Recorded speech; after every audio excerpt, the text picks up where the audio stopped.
In this 25th anniversary year of September 11th, the Tunnel to Towers Foundation is honoring decades of memory, service, and sacrifice. Through its Steel Across America tour, the foundation brings an original World Trade Center steel beam to communities across the country as a symbol of sacrifice. To honor the 343 FDNY heroes lost on 9/11, Tunnel to Towers is delivering 343 mortgage-free homes and continuing efforts to end veteran homelessness. Donate $11 monthly and amplify your impact with a car or land donation at T2T.org.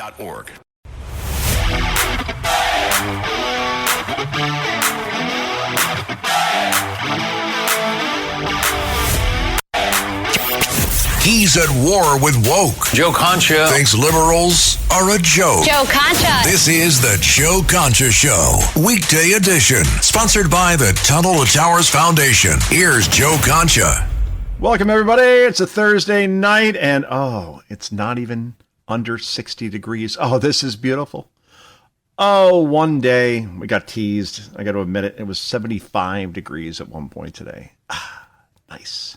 But by Saturday, the high will be 42 degrees with wind and God knows what else.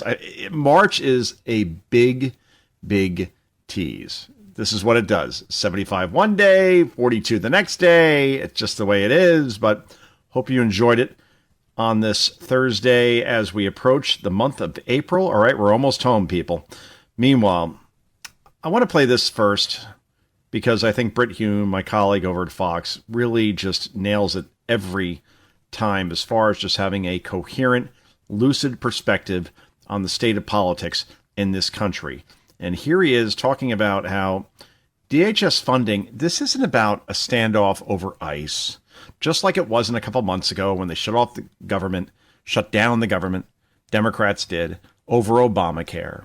It's simply a show of resistance to show their voters, especially on the far left, that they're doing something, that they're fighting in some way. And it doesn't matter who they hurt or what happens. In the end, as long as they show that they're resisting Trump and his agenda, then they're willing to do whatever it takes because they figure it's an election year, midterms, November. And if they acquiesce in any way, shape, or form, aka compromise, which the American people want, well, then therefore they'll look weak. So they're willing to put you through these lines at the airports that could last 4, 5, 6 hours long when you have a flight that's only 1 hour, 2 hours long, which is just a whole bowl of wrong. Anyway, here's Brit Hume, cut number 3, talking about the real reasons why Democrats are doing what they're doing right now and making the country miserable. Cut number 3, go. The absolute unvarnished hatred of Donald Trump on the American left and in the Democratic Party is a powerful motivating force. And these politicians are under the impression, I think, that if they do not do anything they can to resist and oppose him, that they'll pay for it among the constituents of their party. Yeah, and that's all it is, folks. They don't care about actually accomplishing something. This is just, you know what? Let's make the country feel chaos, and therefore chaos is a ladder. And Democrats who only need to win 3 seats, 3, to win back the House of Representatives, to give you House Speaker Hakeem Jeffries. Think about that for a moment. And then Donald Trump is in impeachment for perpetuity. That is the only goal. So then up until 2028, the Trump agenda gets stalled. Maybe the economy gets stalled. Maybe things go downhill. And then Democrats see an opportunity, even with the most ridiculous bench you could possibly imagine, whether it's Kamala Harris, Gavin Newsom, Pete Buttigieg, AOC, J.B. Pritzker. I mean, you want any of these people to really be your president? Especially Newsom. We'll talk about him in a moment. Because this guy goes back and forth. I mean, talk about a weather vane. He called Israel an apartheid state. Then he says that he rejects, the term that genocide is being applied to Gaza, which really pissed off the left. So then he goes back and says, Bibi Netanyahu should be taken from power. All right, so I guess he's appealing to the left, but then he says, I am an absolute Zionist and I revere the state of Israel. Whoops, the left hates him again. This guy is trying to walk a tightrope, which will doom his chances. I think they're already doomed. I think I've said it once. I'll say it again. This guy is like avocados. You have like an avocado or two, you're like, okay, well, let me try this. It's not bad. It's okay. And then you go into more avocados. You're like, all right, I can't have any more avocados. That's Gavin Newsom. Okay. Or if we want to put an alcohol like version on this, he is Jägermeister. You ever have a Jägermeister shot? It is brutal. It is horrible. And after you've had one, you don't want any more. And that's Gavin Newsom. It's like Kamala Harris. The more we heard from her, the less we wanted to hear from her. And as a result, the minute that she exposed herself outside of set teleprompters, contrived interviews with friendly outlets, well, the minute that happened, then everybody rejected her. And then Donald Trump obviously won the election last year, winning every swing state and the popular vote. So that's Newsom in a nutshell. And if he's your best shot, then you got problems. If Kamala is your best shot, then you really, really got problems. And if AOC is going to be your nominee, then don't even bother. So that's where Democrats are at this point. But meanwhile, here is President Trump talking about the aforementioned Gavin Newsom and how, you know what, I agree with this. I have zero problem if you have dyslexia or any sort of mental deficiency. As a person, if you could work through that, overcome it, good for you, great for you, actually. But if you want to be president of the United States, I don't know if I want somebody who literally brags about, I can't read, and I had an SAT of 960, and I have all these problems. Well, you don't want that person leading the country, right? This is common sense. I don't care if Newsom's a Democrat or a Republican. Trump makes some very good points here, and this is cut number 9. Go. Gavin Newsom, who is one of the candidates, I believe he took himself out of the running when he says he suffers from mental disability. And a reporter said it was terrible that I talked that way about somebody with mental disability. I said, I have no problem with it, but I don't want a person with mental disability to be my president. I mean, you don't want to have a person with mental disability being your president. And Gavin Newsom said that he can't read a speech. He can't do almost anything. And then he said he's as dumb as all the people in the room. And he got accused of being a racist, which was an amazing set. I thought it was the worst interview I've ever seen anybody give. Yeah. Remember that. There is Gavin Newsom in front of a black interviewer. Again, Newsom conforms to whoever is interviewing him in terms of that person's worldview and perspective.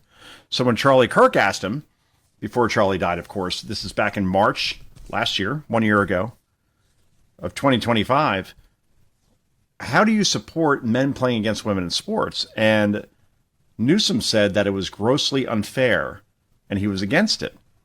Okay, good. Great to hear. Welcome to the party, pal. The problem is that then Newsom did not do anything about the very law he signed into action in California that allows men to play against women in sports. Then, when he's being interviewed by a liberal, says, I am the most pro-trans governor in the history of this country. And I want to see more trans people in sports. I want to see more trans people in schools. I am pro-trans 1,000%. Well, which is it? Well, it's not a matter of him choosing. This guy literally is a weather vane. Whoever interviews him, he will conform to that person's worldview. And that person will never, ever be elected president of the United States, because now the left is really angry with Newsom for saying that, well, that whole thing about me calling Israel an apartheid state that you guys really, really liked on the left, I actually don't mean it. And I'm not there.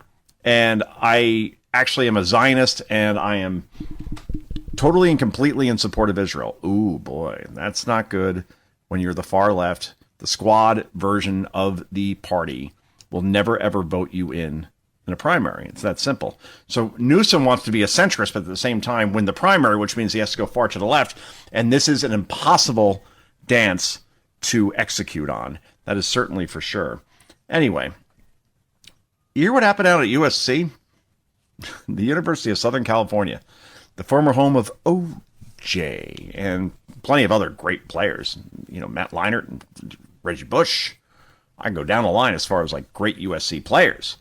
But forget about football for a moment. USC is profoundly liberal. Of course, it's in Gavin Newsom's California. Well, they had a little problem with the fact that in California, all the people running for governor are Caucasian. They're white. It's Steve Hilton and Sheriff Chad Blanco on the right as far as Republicans. It's Fang Eric Swalwell and Katie Porter and Tom Steyer on the left. So these people wanted to have a debate. USC was going to host it. And then they said, we're going to cancel. You know why we're going to cancel? There's just too many darn white people. Where is the diversity, equity, and inclusion here? You can't make this up. Anyway, here's my colleague Greg Gutfeld going off on this in only a way that Greg can. Cut number 7, go. At the University of Southern California, they had a gubernatorial debate lined up, and then disaster struck. The candidates who qualified were all white. So what did they do? The only thing they could do, they called the whole thing off. Yeah, Cali showed its commitment to equity by canceling a debate because the only candidates that qualified were Caucasian. It's also the same reason Kim Kardashian walked out of speed dating. Oh, well, that's very good. That's actually very good. Kimmy has diversity. She has diversity, equity, and inclusion. No question. In terms for choice of boyfriends, husbands, you got to admire. All I remember was in Hoboken, she was dating a guy on the Nets. And the Nets were in New Jersey at the time. So they played in East Rutherford, New Jersey. And I would see Kardashian in Hoboken when I went to go walk my dog. And I would come back and tell my wife, like all excited, I'm like, I saw this girl with a very interesting derriere. I'm pretty sure, not very tall, that was Kim Kardashian. And she's like, no. I'm like, yeah, I think so. So sure enough, she dated, who was it? Chris Humphries. That's right. He's kind of like a 6-man white guy who could shoot 3-pointers kind of thing. And he lived in the building across from me. Right?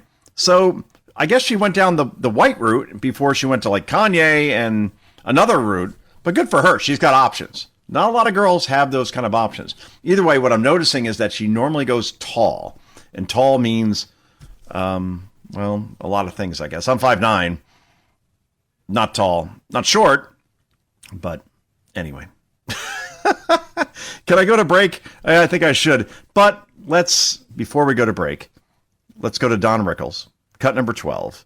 And this guy, again, I love to compare late night television now, which is profoundly insufferable and horrible and not entertaining, with what we used to have on Carson with guys like Don Rickles, who appeared, I think, more than anybody on that show. This is cut number 12, and it's just perfection in terms of comedy. Go. John, I mean, you're low-key. You don't like to, That's right. Frank likes to sit around by the cabana with a lot of Italian guys and the priest, and, and look around, and if somebody is swimming towards the cabana, he goes, shoot him. So we have a different relationship, You like to sit there and explain to some 19-year-old that the graying is from an illness.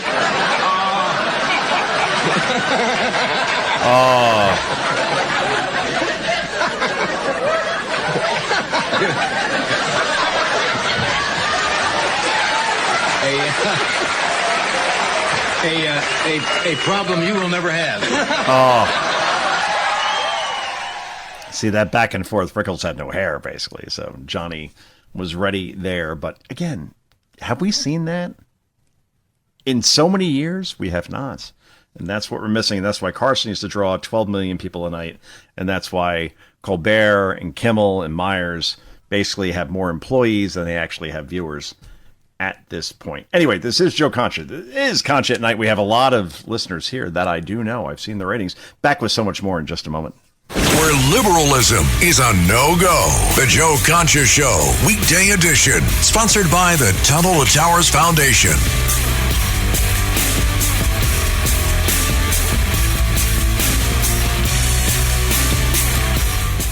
Born on American America's darkest day of September 11th, the Tunnel to Towers Foundation has helped America's heroes ever since. Heroes like United States Army Sergeant William Bernard McKenna, who enlisted after 9/11 and served 2 tours in Iraq. Exposed to burn pits, McKenna later died from T-cell lymphoma, leaving his wife Dina and daughters Caitlin and Sabrina. Tunnel to Towers honored Sergeant McKenna by paying off the family's mortgage in honor of his sacrifices. Donate $11 a month and amplify your impact with a car or land donation. Go to T2T.org today.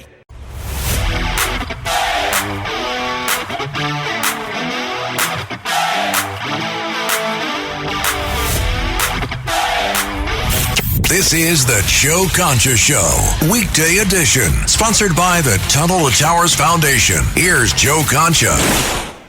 Welcome back, everybody. So, Jimmy Kimmel might not be, no, is not only the most insufferable person in late night, which really says something when you compare him to Colbert and Myers and, like, not Greg Gutfeld, obviously, because Greg is crushing all of these folks, but we're talking like broadcast, NBC, CBS, ABC. And Kimmel decided to go on the air last night and talk about how Mark Wayne Mullen is going to run DHS, but he once was a plumber. Once was a plumber, really, in order to pay the bills while he was fighting MMA before he became a senator of Oklahoma.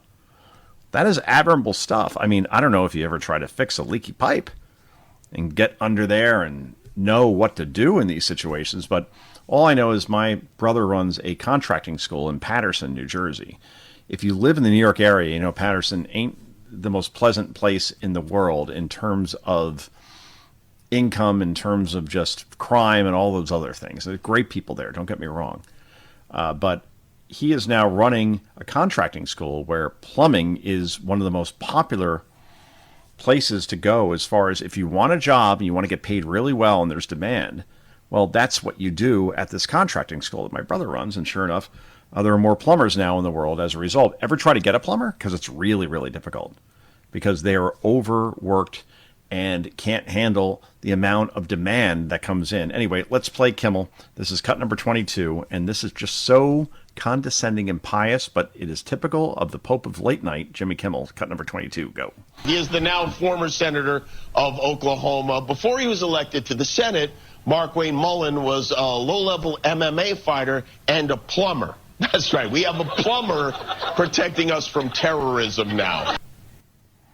Oh, that's great. Yeah, I could bet that Jimmy Kimmel in 1,000 years couldn't fix any pipe in his multi-million-dollar home.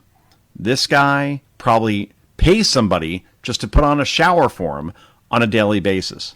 And this is the whole reason why Democrats are losing among young men and just voters in general. They are completely disconnected from the type of workers, the type of people that bust their ass and do the job every day that make this country run. Whether we're talking about Teamsters and that union in Pennsylvania, which is prominent, or U.S. Steel Workers, Pennsylvania also, United Auto Workers, Michigan, farmers, Wisconsin, or the type of people that work in the service industry in places like Nevada. All those swing states went to Donald Trump for a reason, because he can appeal to these people. Despite being a billionaire, he's a populist, but yet he's relatable. A guy like Kimmel, not relatable in any way, shape, or form, because he is a phony and he is a condescending prick. Anyway, this is Joe Concha. This is Concha at Night. Back with more in a moment.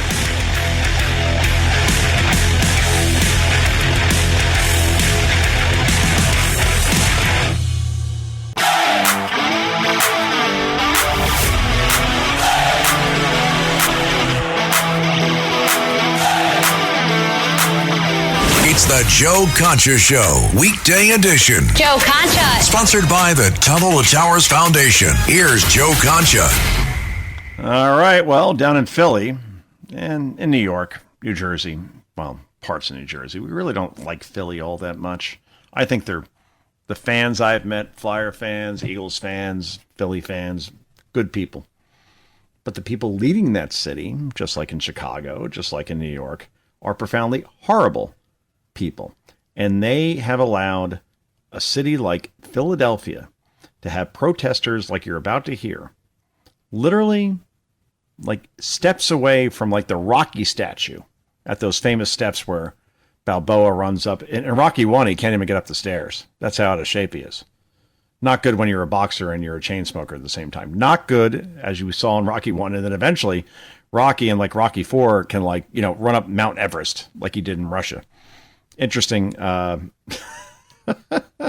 transformation and obviously advancement of one's physical prowess. But before I go off on a Rocky tangent, which I will do all night, believe me, in Philly, here you have these Palestinian protesters, if you want to call it that. And they are literally in a U.S. city, major U.S. city, hoping that U.S. soldiers come back in caskets. You could say, well, First Amendment, Joe. I mean, this is the way it is. People are allowed to say what they want to say. I'm sorry. You hear this? And all you want to say is, get the F out of my country. If this is the type of protest that you're going to hold, this is cut number 1. Go. Until we have done everything in our power to bring the United States to its knees, let us not lose sight of the enemy. For every U.S. military base that crumbles, and for every U.S. soldier who returns home in a casket, we cheer. We cheer. Every U.S. soldier that comes back in a casket, we cheer. And there's a crowd there cheering. On our streets, in a major city in this country, that's what we got to hear. It's Mamdani in New York. This is happening in Philadelphia, Minneapolis, Seattle, pick an NFL city, Chicago. When you import 12 to 15 to 20 million people who hate this country, this is the result that you have. And that's why folks like this, I'm sorry, you could talk about, well, they have every right to be here. No, they don't. Actually, you hate this country? Get the F out, or you'll be deported. I'm sorry. If you are calling for U.S. soldiers to be killed, and then when they come back, you'll cheer on our soil, get the F out. It's really that simple. Stephen A. Smith, who may run for Democrat, I almost can't say it. I tripped over my own words there. Stephen A. Smith may run for president as a Democrat. And I'm sorry, Stephen A., you're not a Democrat. You're something else. I'm not sure you're a Republican, but you're definitely not a Democrat, because you are one of the few people that goes on the air, radio show like this, and talks about how, wow, you really should have an ID when you want to vote. That's a big no-no in the Democratic Party. So if Stephen A. runs, it'll be very interesting to see what happens when the party rejects him, the same way they rejected Michael Bloomberg. Now, I'm not saying Stephen A. and Michael Bloomberg are the same, but when Bloomberg ran in 2020, Bloomberg ran New York pretty well. All right? Yell and scream at, your radio right now. He did. All he did was say, I'll keep doing what Giuliani did as far as crime. That's good. And then I'll run the city like I would my business in terms of budgeting. That's good. So during the 3 terms of Bloomberg, this city was never in a better place. All right? Sorry, that's the fact. And Stephen A. Smith, if he runs on common sense values, now, the reason why I bring up Bloomberg is he didn't last, a month or 2, despite having more money than anybody in that race and spent a lot of it. He got eviscerated by the Democratic Party because he's just too darn centrist. Same thing with Stephen A. Here's what he has to say about voter ID, and this is why he'll never get the nomination, because the party will make sure that this sort of complete and total common sense will never live to see the day as a Democratic nominee. Cut number 2, go. Let me state for the record, you should have a damn ID. I have no problem with the demand for an ID to vote. You need an ID for every damn thing else. And to the progressive left, shut the hell up. You got a mayor in New York City that required 2 IDs for you to shovel snow. You ain't in no position to be bitching about how he wants IDs and the GOP wants IDs for votes. Shut up. Nobody wants to hear that. All right, good luck.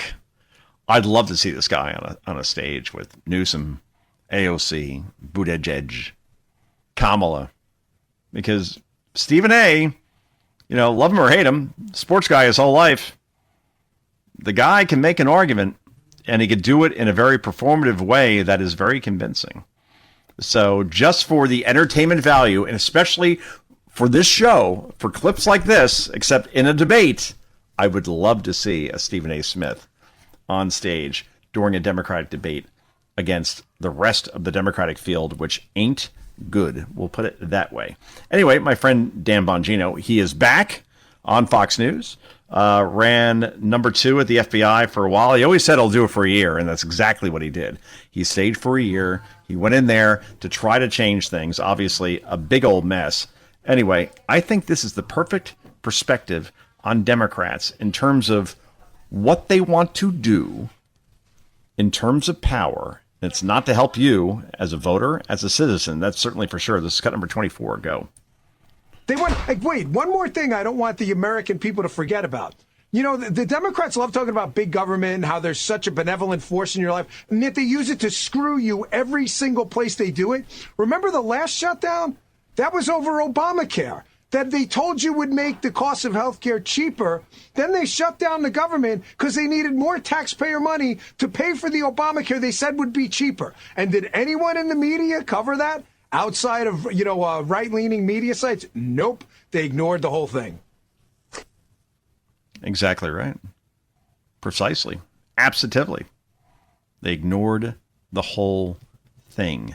Democrats are using government as a negotiating tool to hurt you.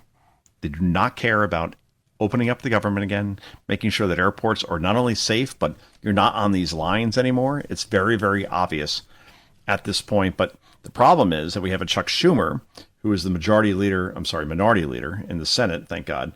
And he knows that if he acquiesces here, if he surrenders, like he did back in December with a similar shutdown over Obamacare, he's gone. That's the end of his political career, which I don't know what Chuck Schumer's hanging on for exactly. What are your aspirations? What, are you going to run for president? Maybe just say, you know what? I'm 77 years old, and maybe it's time to retire. So I'll end the shutdown. I'll tell my wing of the Democratic Party that we're going to open this thing back up again, and then just say, you know what? I'm done. That's it. That would be the right thing to do. But Chuck Schumer has no soul, so therefore that's not going to happen, certainly. Meanwhile, I love doing flashbacks, and this flashback is great because, it was 6 years ago in March of 2020, right around this time, when the country completely and totally shut down. And when a Tom Cotton or a Donald Trump, who was president at the time, said that, this virus, coronavirus, may have come from a lab that studies coronaviruses, and maybe it got out of there because of gain of function research, which Anthony Fauci had endorsed and even financed. If you said that, then therefore you were considered a crackpot. So let's go through Anna Kasparian, of the Young Turks, not so young anymore.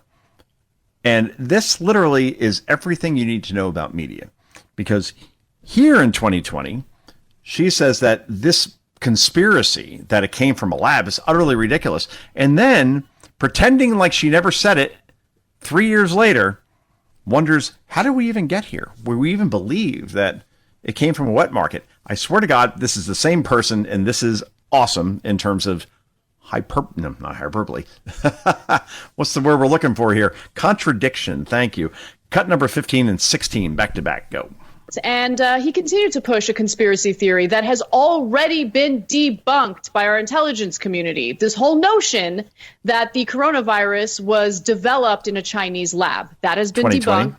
I don't know who to trust. Yeah. 2023. Right? I certainly don't trust reporters. Because reporters Like treated you? this initially as if it was nothing more than a crazy, unhinged conspiracy theory. Yeah. So who do you trust, right? You can't trust the legacy media outlets because that was their narrative. It came out of the city that has the Wuhan Institute of Virology, a Chinese lab that worked on coronaviruses. And that is an awfully large coincidence. Yeah, it really is. Except you guys said that it couldn't possibly have come from a lab. It had to come from a wet market because the intelligence community told us. Oh, my goodness gracious. I love that back-to-back. Meanwhile, if you want to send your kid to, I don't know, Colorado State, and why would you? But let's say you're considering it for whatever reason. This is a professor there, a tenured professor at Colorado State University.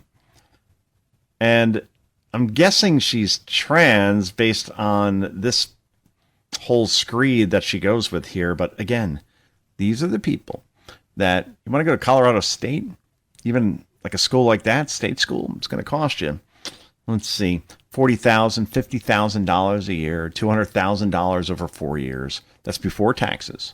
All right. So $200K, $250K by the time you get through all the expenses and all the fun things that go into college, as far as if you're a parent and paying for your kid. I think Colorado State you want to scratch off your list, and here is why. Cut number 23, Professor, go. And the idea that I have to get up here and say that trans women are women, and that's what I have to use my time to do, is absurd. Shame on you. Shame on all of you. And shame on you for using lesbian politics as a front for your transphobia, because this lesbian has had plenty of girlfriends with penises. So just a comment. Wow. Those last 5 words are really incredible. Plenty of girlfriends with penises. That's not a girlfriend. That's something else entirely. Anyway, I love this because, again, Rodney Dangerfield is one of the best comedians of all time. You want to talk about Chris Rock, Eddie Murphy, Sebastian Maniscalco. Who else is great out there as far as like when you go see a stand-up comedian, you're like, that guy was awesome. Rodney, I think, is the best because of his rapid fire approach in any situation. So because I'm in this kind of mood now at this point, cut number 25, Rodney Dangerfield, God bless him, back in 1983.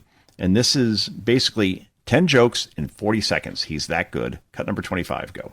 I tell you, it's tough to stay married to my wife. How do you think I feel? She kissed the dog on her lips and she won't drink from my glass. Oh.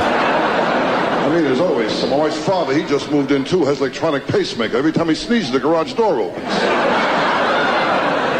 I tell you, life isn't easy. My psychiatrist told me I'm going crazy. I said, if you don't mind, I'd like a second opinion. He said, all right, you're ugly too. Are you kidding? I know I'm ugly. Halloween, I open the front door, kids give me candy. My dog found out we look alike. He killed himself. I was an ugly kid, too. I worked in a pet store. People kept asking how big I get. That might be the best one. Yes. The great Rodney Dangerfield. Anyway, before we go to break, this is not comedy. This is the mayor of Boston, Michelle Wu, talking about, and I lived in Boston for a year. It's a very proud city. And the fact that they now have a mayor who actually said this in terms of who built the great Beantown all those years, going all the way back to the Boston Tea Party. Here's who she credits building Boston, and you might as well be in Mogadishu at this point. Cut number 11, go. You cannot talk about any achievement that the city of Boston has had in safety, jobs, and economic development, in education, without talking about the Somali community that has lifted our city up. We are proud and we are grateful for our Somali community and for our Somali American neighbors. I mean, these mayors, you go through Mamdani in New York and Wu in Boston. Let's go Brandon Johnson, Chicago. Wow. These are major, major cities being run by lunatics, but that's where we are at this point in 2026. Anyway, this is Joe Concha. This is Concha at Night. We wrap this puppy up in just a moment. This is the Joe Concha Show, weekday edition. Joe Concha. Sponsored by the Tunnel to Towers Foundation.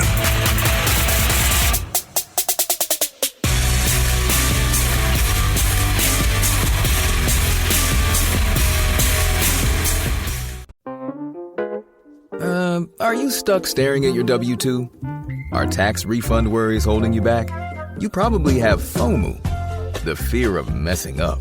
The fix? Using TurboTax on Intuit Credit Karma. They find every credit and deduction to help you get every refund dollar you deserve, or your money back. It's time to overcome your fear of messing up and get your taxes done right. Start filing today in the Credit Karma app. Ryan Reynolds here from Mint Mobile with a message for everyone paying big wireless way too much. Please, for the love of everything good in this world, stop. With Mint, you can get premium wireless for just $15 a month. Of course, if you enjoy overpaying, no judgments, but that's weird. Okay, one judgment. Anyway, give it a try at mintmobile.com/switch. Upfront payment of $45 for 3-month plan, equivalent to $15 per month required. Intro rate first 3 months only, then full price plan options available. Taxes and fees extra. See full terms at mintmobile.com.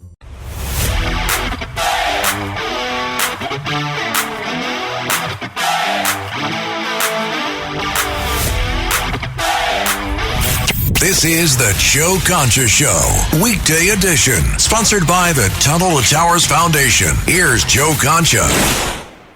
All right, here's a question. Is the U.S. media rooting against the United States from winning the Iran war? Now, we're winning, obviously.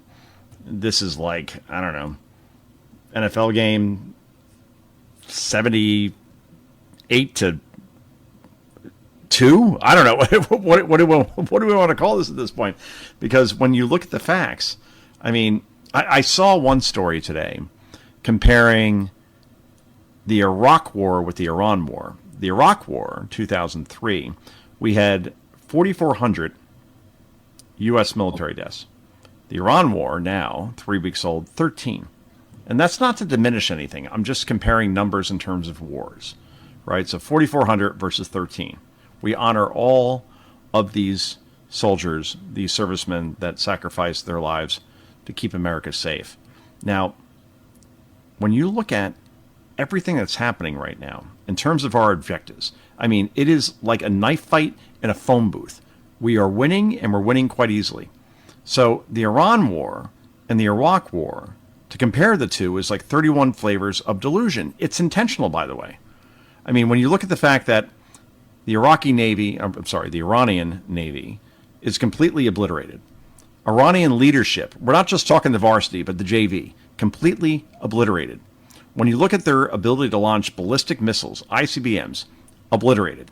Its nuclear capacity, set back decades, if not forever.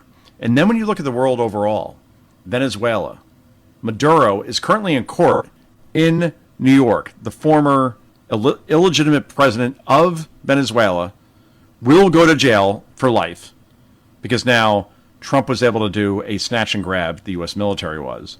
Even read him his rights within a military compound in Venezuela before being brought back to the United States. So, all right, Venezuela now getting along with the U.S. quite well, and that's going to be great things for us, especially from an oil perspective. Then you look at Cuba, that's about to fall. Then you look at Iran, it is no longer the menace that it has been for nearly 5 decades in the Middle East. So you tell me a more transformative time in the 21st century, or even the 20th century, if you want to go all the way back to World War II, where we've had this kind of change this quickly. The world should be thankful. The American media should cover this more honestly by following the facts, but instead, of course, we have the reflex of anything Trump does, we will see some sort of pushback. Anyway, I think in the end, Marco Rubio says it best as far as where Iran is at this point. This is cut number 13. Go. The most important job any president has is to keep the American people safe. And every president says it, but we have a president that means it and does something about it. As the president outlined very clearly to the world on the night this operation began, Iran has been at war with the United States for 47 years. For 47 years, Iran has been killing Americans and attacking Americans across this planet. And other presidents had an opportunity to do something about it. And they all warned about how Iran was dangerous, but they refused to act. And this president's not someone that's going to refuse to act. He's not going to leave a danger like this in place. He's going to address it, and that is what he is doing. From the very first night of this operation, the president made it very clear. People like this, and now what I'm talking about is not the people of Iran. The people that run this country are radical Shia clerics. These are religious fanatics. Look what they are doing now. At their weakest point, this is the weakest Iran has ever been, and look at what they're doing. They're attacking embassies. They're attacking hotels. Imagine what these people would do if they had a nuclear weapon. That is an unacceptable risk for the world. By the way, the president's not just doing a favor to the United States and to our people. This is for the world. This is for the world. And Trump's playing a long game here.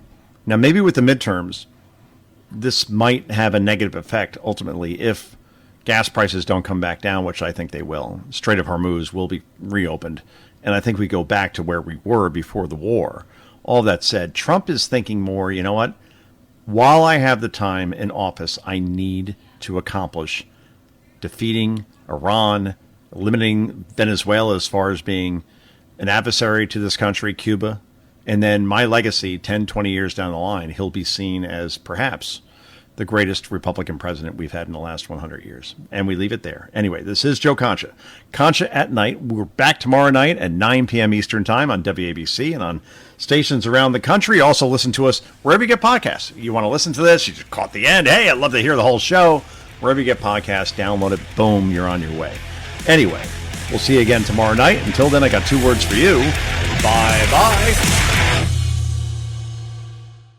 In this 25th anniversary year of September 11th, the Tunnel to Towers Foundation continues to honor America's heroes. Heroes like Fire Lieutenant Michael Wells, who was inspired by 9/11 to serve his community. After 14 dedicated years of service, he lost his battle with occupational cancer, leaving behind his wife, Katie, and their 3 children. Tunnel to Towers honored Lieutenant Wells by paying off the family's mortgage in recognition of his sacrifices. Donate $11 monthly and amplify your impact with a car or land donation. Go to T2T.org.